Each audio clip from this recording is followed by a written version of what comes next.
Suara Mahasiswa, podcast yang membahas isu-isu nasional dengan sudut pandang kritis, realistis, dan tentunya berdasarkan nilai-nilai Pancasila. Di episode kali ini, kita akan membahas salah satu kebijakan pemerintah yang paling ramai diperbincangkan masyarakat Indonesia, yaitu program MBP. Program ini dianggap sebagai solusi untuk menciptakan generasi emas Indonesia 2045. Tapi di sisi lain muncul berbagai pertanyaan, apakah program ini benar-benar untuk rakyat atau hanya strategi politik yang dibungkus kepentingan sosial? Nah, supaya pembahasannya makin seru dan panas, sudah hadir dua narasumber bersama saya.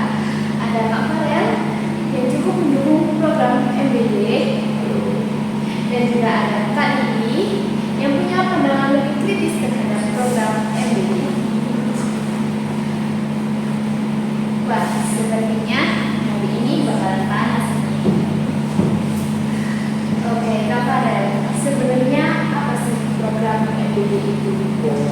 Program MBD itu atau macam bergizi gratis itu adalah program dari pemerintah yang tujuannya itu untuk memberikan makanan bergizi kepada pelajar atau kelompok tertentu. Kemudian tujuan dari program ini itu sangat bagus, yaitu meningkatkan kualitas kesehatan masyarakat, mengurangi stunting, membantu anak-anak supaya lebih fokus belajar. Dan menurut saya program ini itu sangat salah satu bentuk investasi negara untuk masa depan bangsa atau generasi muda. Oke, Kak Lili, apakah Kak Lili setuju? Kalau dari tujuannya memang bagus, tidak ada orang yang menolak anak Indonesia sehat kan. Tapi masalahnya bukan di konsep, masalahnya ada di pelaksanaannya. Program sebesar ini membutuhkan anggaran yang sangat besar. Kalau pengelolaannya buruk, justru bisa jadi masalah baru. Tapi kalau kita itu terus takut untuk mencoba hal baru, kapan Indonesia akan mencoba? Kita takut terus. Bukan takut untuk mencoba, tapi aku juga capek jadi harapan besar tanpa adanya hasil yang jelas. Wah, baru awal saja sudah mulai panas. Oke, sekarang kita bahas fakta di lapangan. Apakah program seperti ini benar-benar efektif? Untuk berbagai daerah ini, bantuan makanan bergizi gratis untuk siswa itu sudah terbukti membantu untuk bagi keluarga yang kurang mampu. Orang tua itu merasa terbantu dari segi ekonomi dan siswa itu lebih semangat lagi untuk belajar. Selain itu juga program ini itu membantu UMKM lokal karena penyedia makanan ini bisa melibatkan masyarakat sekitar juga. Tapi kita juga harus melihat sisi lainnya dong. Indonesia masih punya masalah korupsi, distribusi bantuan yang tidak merata, dan pengawasan yang lemah. Kalau anggaran triliunan rupiah ini bocor, akhirnya rakyat itu cuma dapat sisa-sisanya aja. Oke, berarti yang dikhawatirkan bukan cuma programnya, tapi sistemnya juga ya. Iya benar.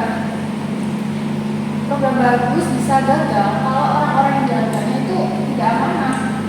Tapi memang kalau melakukan hal seperti itu masih ada risikonya. Tapi bukan berarti program itu harus langsung dianggap buruk begitu. Oke, sekarang kita analisis berdasarkan nilai dari Pancasila. Kita mulai dari sila pertama. Bagaimana MBD dilihat dari sisi ketuhanan? Program itu menunjukkan kepedulian terhadap sesama ya, dalam agama apapun. Membantu orang itu salah satu hal yang baik gitu. Benar, tapi jangan sampai program ini hanya dipakai untuk pencitraan politik. Kalau niatnya bukan benar-benar membantu rakyat, maka nilai ketuhanannya itu hilang. Jadi bukan cuma soal makan, tapi juga soal kejujuran dan amanah. Nah, MBD ini mendukung hak dasar manusia untuk mengurangi makanan bergizi dan juga kehidupan yang lain gitu. Tapi keadilan harus benar-benar dirasakan semua rakyat. Kalau di sekolah kota dapat makanan berkualitas, sementara di daerah pelosok mendapat fasilitas seadanya, itu belum adil. Menurut kalian, apa kaitannya MBD dengan persatuan Indonesia? Dari saya dulu yang pertama itu program nasional seperti ini itu biasanya membuat masyarakat itu merasa diperlihatkan negara tanpa memandang status sosial mereka gitu. Tapi kalau pelaksanaannya tidak merata,